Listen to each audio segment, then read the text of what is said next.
and Career School, Playgroup onwards, providing modern education with values for decades. Admission open for all the classes in Misir Pokhara, Madhwadi, Dasashamed branches in Varanasi.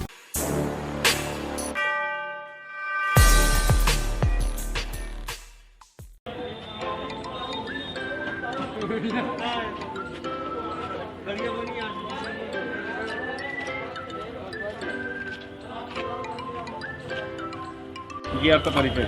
जी मेरा नाम सुनील शुक्ला है। मैं 108 102 ALS संघ वाराणसी का जिला अध्यक्ष हूँ। सुनील जी, क्या समस्याएं हैं आप लोगों को, क्यों आप लोग इस तरीके से आज इकट्ठा हैं? हम लोग इकट्ठा नहीं हुए हैं, न किसी समस्याओं के लिए हम लोग इकट्ठा हुए हैं, लेकिन हमारी कुछ जायज़ मांगे भी हमारी हैं। हम सारे लोगों की मांगे हैं। जैसा कि आप सब जानते हैं कि कोविड-19 जैसी वैश्विक महामारी में पूरा देश, पूरी जनता इससे लड़ रही है, सरकार भी लड़ रही है। और इस समय हमारे जो कर्मचारी हैं वो सीधे इस बीमार व्यक्तियों से सीधा उनसे जाकर मुकाबला कर रहे हैं और हॉस्पिटल पहुंचा रहे हैं। यहाँ पर वाराणसी डिस्ट्रिक्ट में 9 गाड़ियों को कोरोना के लिए स्पेशल लगाई गई हैं, जिन पर सारी जो भी हमारी मांगे थी उस पर CMO साहब ने तो उसको पूर्ति कर रहे हैं। लेकिन जो बाकी हमारे यहाँ लगभग 60, 102, 108 और ALS की जो गाड़ियाँ हैं, उन गाड़ियों में ना तो अभी तक मास्क की व्यवस्था की गई है, ना ग्लव्स की व्यवस्था की गई है, ना सैनिटाइजर, ना फिनाइल, किसी भी प्रकार की कोई व्यवस्था उन लोगों की नहीं की गई है।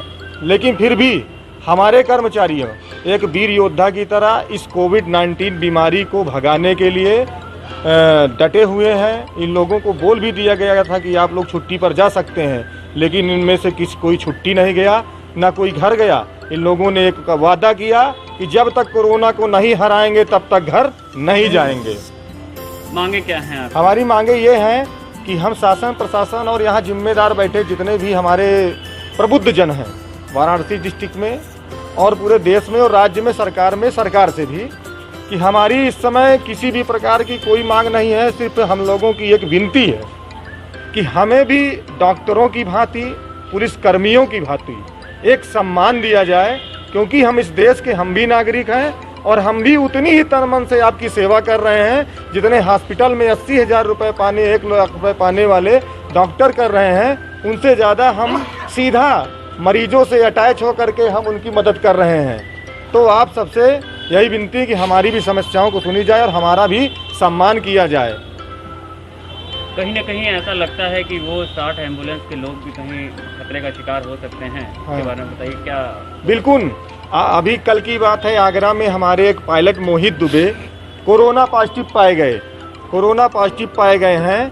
तो ये खबरें आने के बाद सारे लड़कों में डर भरा पड़ा है। लोग इस चीज़ से बिल्कुल सहमे हुए हैं कि ये कहीं बीमारी हमको भी ना हो जाए। लेकिन फिर भी हमारे सारे एम्बुलेंस के कर्मचारी, EMT और पायलट इस महामारी के दौरान भी सीधे योद्धा की तरह लड़ रहे हैं और अपनी जिम्मेदारी को बखूबी निभा रहे हैं। चिंता का क्या विषय है? चिंता का विषय सिर्फ इतना है सर कि हम लोगों की जो मूलभूत सुविधाएं हैं, ग्लव्स, मास्क, सैनिटाइजर, जब ये नहीं मिल पा रहा है, ना हमारी कोई खबर लेने वाला है, ना हम लोगों को कोई चिंता करने वाला है।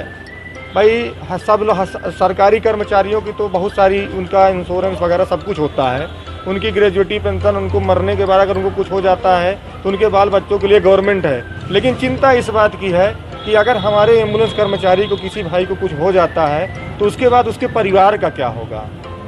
बस चिंता इसी बात की है और बाकी किसी चीज़ की कोई चिंता नहीं है।